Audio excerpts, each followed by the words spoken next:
Hey guys, welcome to the 22nd video in this tutorial on structured query language. In this video I will be dealing with the distinct keyword. Now the distinct keyword is used to eliminate all the duplicate records and fetch only the unique ones. So let's see what its syntax is.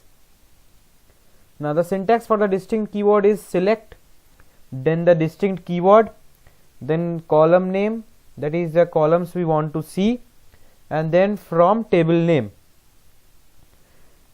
Now let's see in the SQL command line. Select distinct.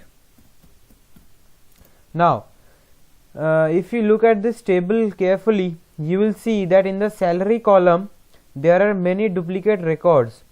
For example, the first two records, they are same, so they can be displayed as single record.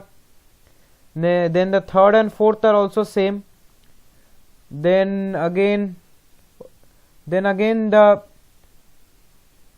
eighth record and the first second records all are same. So there are many duplicate records here.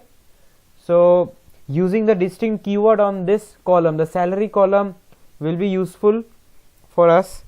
So let's use it. Select distinct, then the column name, that is salary, then from, and then the table name.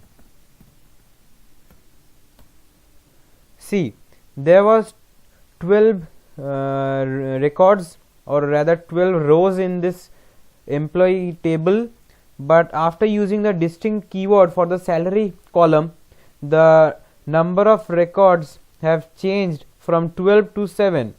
That means 5 records have been deleted, that is eliminated. The duplicate records have been eliminated.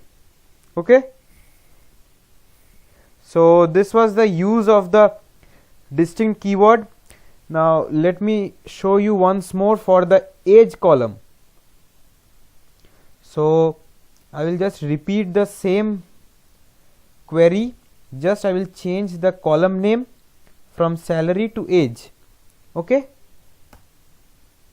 see, there were 12 records in my original table, but in this column, after using the distinct keyword, the number of records is 12. That means there was one duplicate record and that has been eliminated. So guys, this was all for this video. Stay tuned to my channel for my upcoming videos, and do subscribe to my channel in case you haven't yet. Thank you.